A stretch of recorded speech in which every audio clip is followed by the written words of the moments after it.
We obviously have a great panel for you, and I'd like to introduce the moderator of the panel and the catalyst for some amazing innovation at POZEN Pharmaceuticals, Liz Cermak, the Executive Vice President and Chief Commercial Officer of POZEN.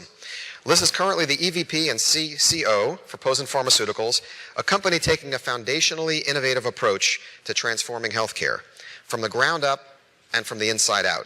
I deeply admire this type of innovation in our industry, and I really look forward to the panel. I know most of the people on the panel, totally excited about their work, but the concept of creating a digital advisory board on the inside, as opposed to on the outside, as vendor partners, etc., to me is fascinating. And these are the kinds of moves that I really look forward to seeing happen pervasively throughout the industry. Prior to joining POZEN, Ms. Cermak was worldwide VP for Johnson & Johnson and served in a variety of senior leadership roles across the pharmaceutical, consumer products, and health management business.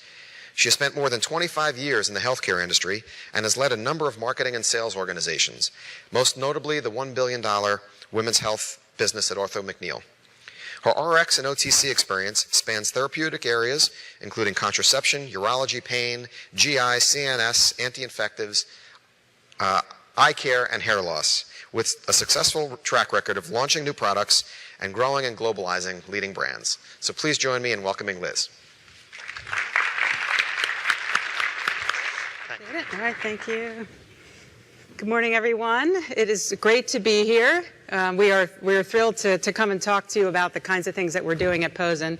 Paul gave me a wonderful introduction, so you know about my background. I've been at POZEN for about 2 years, and I came there to start to really build kind of a new way of going to market with the assets that we have in our pipeline. So let's talk about what we're going to do today. I will introduce this group, but we want to introduce our digital advisory board to you. We want to talk about what we think are some digital opportunities that really are bubbling up as a result of us having the relationship with the digital advisory board, asking some questions, things that I know are in your mind, certainly questions I get as we're working with this group, and give you the opportunity then to ask some questions and then talk to these folks. So a little bit about POZEN. I'm sure a lot of people haven't heard of this. We're just a small specialty pharmaceutical company located in a wonderful area of the world in Chapel Hill, North Carolina. And I've so enjoyed my move there over the last couple of years. It's a beautiful place. But we're a little company, been in business since 1996 and public since 2000. And we consider ourselves a pretty progressive pharmaceutical company, been predominantly in the development area. And we've developed 2 products that are currently marketed by 2 large companies. But our focus is really about making better medicines and making them affordable. We recognize that while there's a lot of room for new chemical entities and that kind of development, we also recognize that there are many diseases that respond more favorably to a more multi-mechanistic approach. So we've taken to put together some innovative combinations to actually improve on therapy that monotherapy cannot do alone. And we also want to make those products affordable. We use this unique in-source model, so we only have about 30 employees at the company. Have really only ever had about that number, but we bring in folks from the outside to help us through all of these 2 major development programs, which we've gotten 2 products approved in the last couple of years, which is, I think, pretty remarkable for a little pharmaceutical company. So we're pretty proud of the way that we do it in a much more cost-effective, efficient manner that I think sometimes is the envy of some large companies. So we have a pipeline product. So in addition to the product that Glaxo markets and AstraZeneca markets, we have a pipeline product that is just finishing up phase 3. Our internal name is PA32540, and we're excited that we actually do have a brand name we've submitted, so we're kind of tired of saying that. But we feel like this is our next venture into really creating products that meet unmet needs. So this product is being investigated for the secondary prevention of cardiovascular disease in patients at risk for aspirin-induced gastric ulcers. And it's a coordinated delivery product, which is the beauty of it. So it's immediate release omeprazole surrounding an enteric-coated aspirin. So it releases the PPI, which really reduces the GI toxicity of the aspirin therapy, which is the point. And as everyone knows, that aspirin and other NSAIDs have a GI toxicity issue, particularly over time, and we're creating these innovative combinations to be able to reduce that. So as we've been exploring, we've understood that as we do more market research, we've recognized this is probably a bigger opportunity than POZEN all by itself can take advantage of as much as we would like to.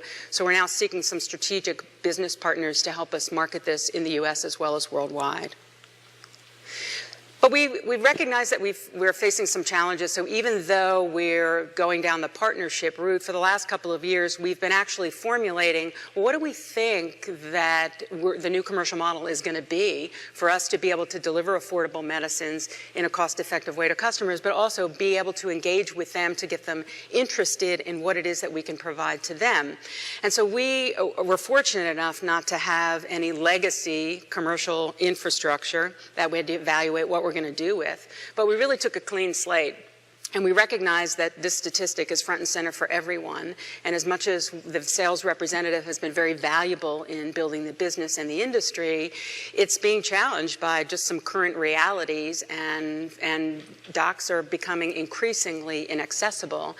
And even when representatives go in and see physicians, they often don't get to see the physician. So that's a challenge that we have. But at the same time, the explosion of digital technologies has happened not only for you and I, but really in the healthcare business when you see some of these statistics that continue to go up every day on how physicians and healthcare providers are engaging in a digital way.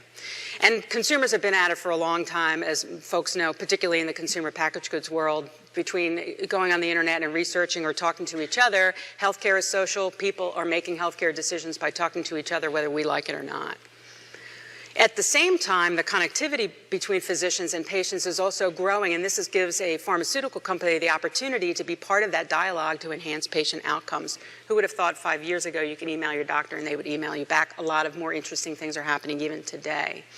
So we put together the Digital Advisory Board with a couple of objectives. We wanted to create the launch plan for our pipeline product and products, but importantly, we recognize that we in this industry are probably a little bit behind everyone else, and we wanted to bring experts from within and outside the industry to really give us some insights on what this new commercial model ought to look like. And we are loving the fact that we can share this with everyone, and we're continuing to talk to folks and share our insights with people along our journey, and we're really happy about doing that today. So let me introduce this esteemed panel. I'm sure many of you know many of the folks that we've managed to engage. We've been very excited and frankly fortunate about having this esteemed group of people helping POZEN, and we look forward to the conversations we can have all together.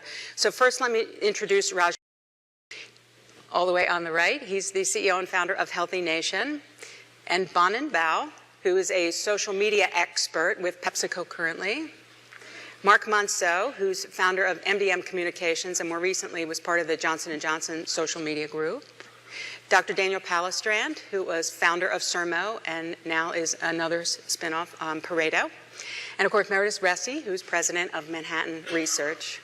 So with that, I'm going to pose some questions to our panel that I think will be helpful to you.